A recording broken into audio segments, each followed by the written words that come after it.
आता आपण Maharashtra rent Control act 1999 बघणार आहेत. आता महाराष्ट्र रेंट कंट्रोल ऍक्ट असू द्या किंवा कोणतेही एखादा ऍक्ट असू द्या किंवा कोड असू द्या, कोड तर एक्झॉस्टिव्ह असतोय, पण त्या ऍक्ट किंवा कोडच्या पाठीमागचं पर्पज किंवा त्याचा हिस्टोरिकल बॅकग्राऊंड आपल्याला लक्षात घेणं गरजेचं आहे. तर पहिल्यांदा आता आपण बघूयात महाराष्ट्र रेंट कंट्रोल ऍक्टचं historical background. Historical background. Historical background. आता महाराष्ट्र 1947च्या आधी किंवा ब्रिटिश ज्यावेळेस होत्या, बिफोर इंडिपेंडन्स, 3 रिजन्स मध्ये डिवायडेड होता. Maharashtra was divided into 3 regions. 3 regions. First, Western Maharashtra. Western Maharashtra. Second, Vidarbha. Vidarbha. And third, Marathwada. Marathwada region. Marathwada region. आता ज्या वेळेस महाराष्ट्र या 3 रिजन्स मध्ये डिवायडेड होता, तेव्हा कोणतेही स्टॅच्यूट्स किंवा ऍक्ट यायच्या आधी लँडलॉर्ड आणि टेनंट मधले रिलेशन्स हे कॉन्ट्रॅक्च्युअल होते.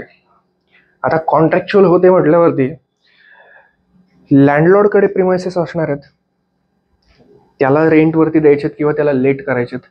तर त्या हिशोबाने लँडलॉर्डला जसं वाटेल तशा पद्धतीने तो टेनंटवरती रिस्ट्रिक्शन्स इम्पोज करायचा किंवा त्याला घर भाड्याने द्यायचंय नाही द्यायचंय किंवा दिलं तरी पण किती आडकाठी करायचे थोडक्यात हे ठरवायचा.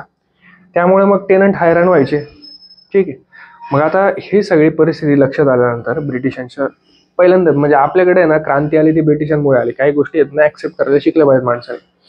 तर ब्रिटिशांनी ना त्यावेळेस 3 कायदे आणले अख्ख्या होल महाराष्ट्राचं रेंट जे काय आहे रेंट कंट्रोल करण्यासाठी.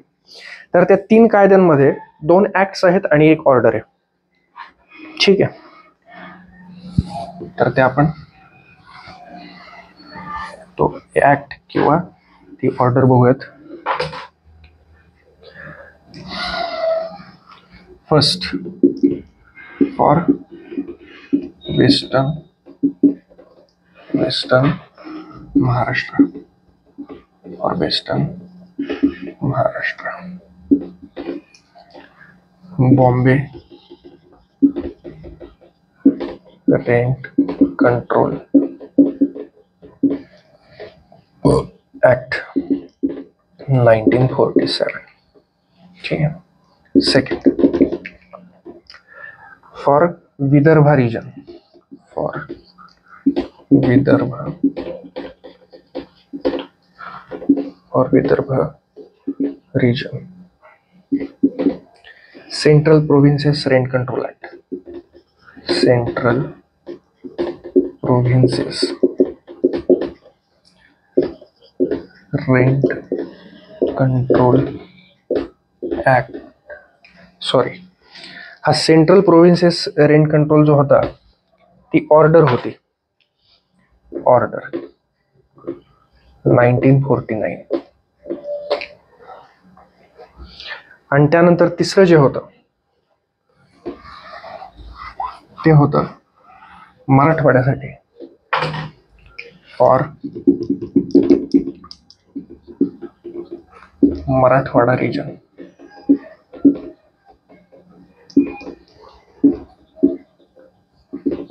Marathwada region, Hyderabad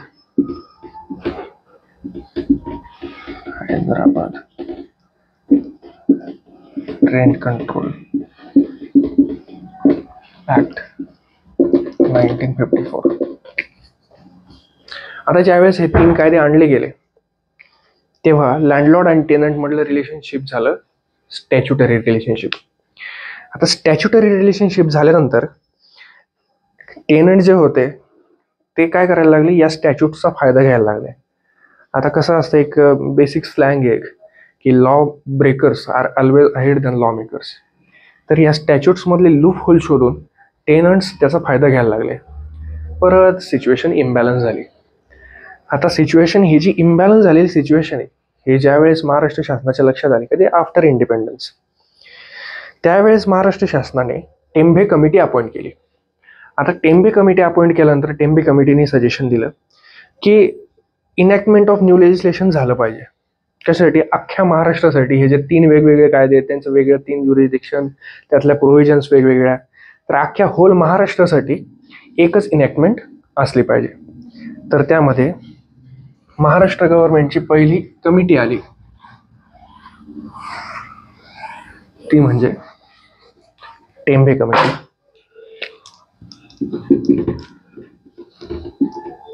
Maharashtra government appointed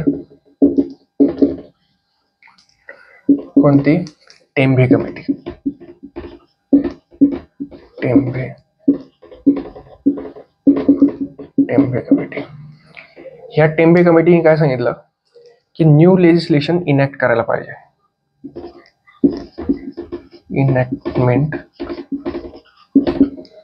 of new legislation.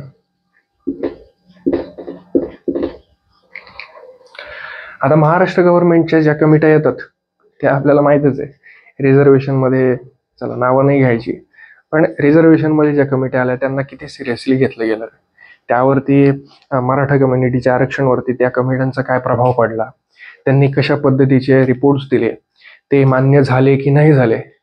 तर त्या हिशोबाने चला कमिटी इस्टॅब्लिश झाली म्हणून आपण महाराष्ट्र गव्हर्नमेंटच्या टेंभे कमिटीचा इथे जिक्र हमने कर दिया.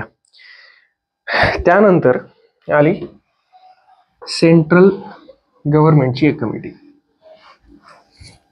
ठीक आहे, सेंट्रल गव्हर्नमेंटची दुसरी कमिटी आली, म्हणजे दुसरी कमिटी जी की सेंट्रल गव्हर्नमेंटची पहिली आहे.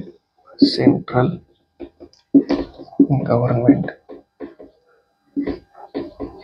गव्हर्नमेंट अपॉइंटेड LK झा कमिटी.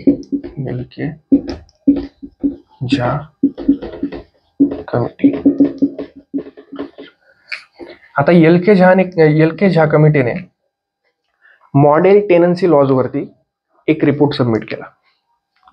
काय केलं LK झा कमिटीने?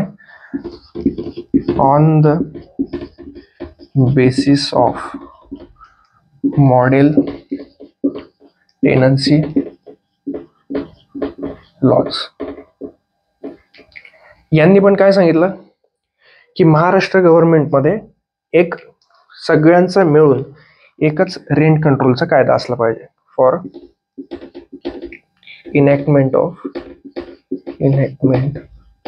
Of new legislation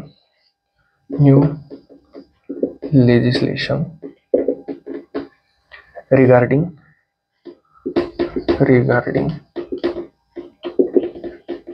rent control.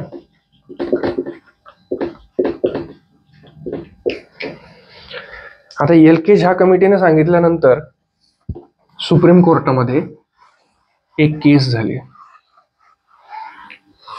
ठीक आहे, कशासाठी? Rent कंट्रोलसाठी. That is Malpe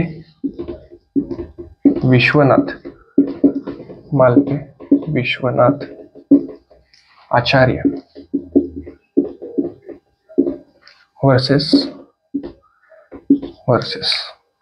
versus असं न लिहिता आपण लिहूयात ना पूर्ण, काय हरकत आहे. Versus state of Maharashtra.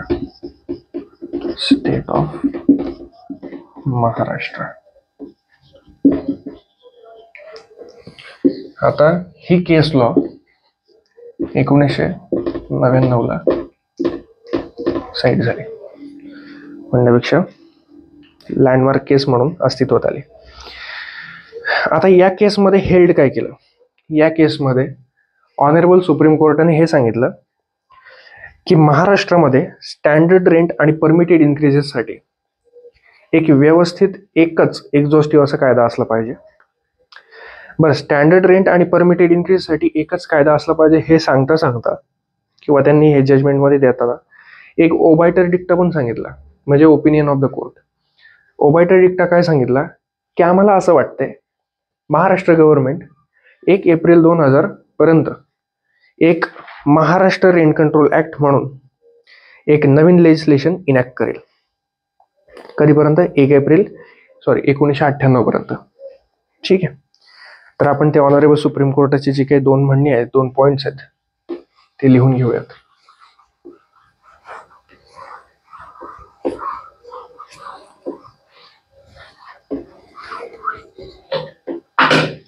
In this case, Honorable Supreme Court observed that in this case, Honorable Supreme Court observed that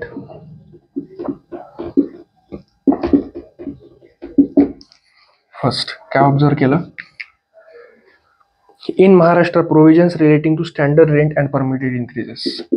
In Maharashtra, provisions relating to standard rent and permitted increases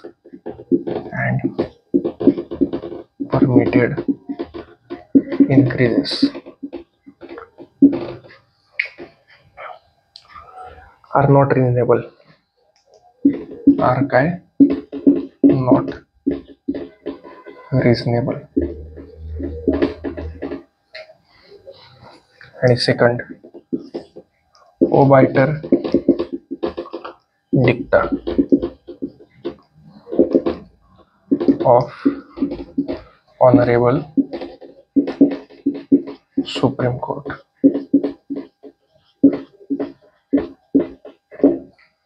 आता हा ओबायटर डिक्टा काय सांगतो? We hope that Maharashtra legislation, we hope that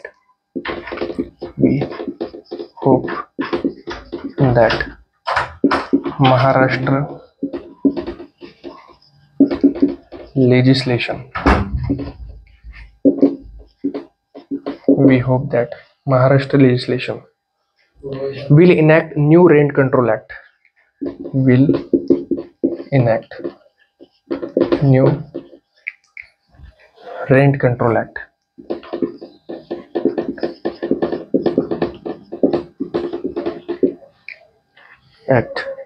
by 1st of April, by 1st of April 1998, by 1st of April 1998. आणि त्यानंतर जे बोर्डवरती सांगतोय ते सगळं आपल्या वहीत व्यवस्थित लिहून घ्यावा, कारण की इच अँड एव्हरी ऍस्पेक्ट आपण बोर्डवरती लिहून देणार आहोत.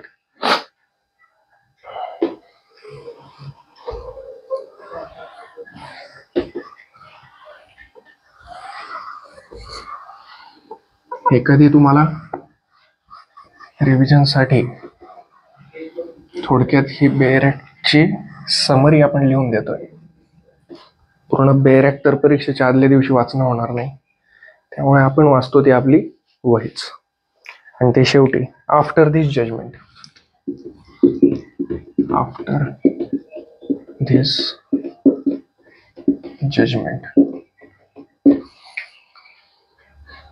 Maharashtra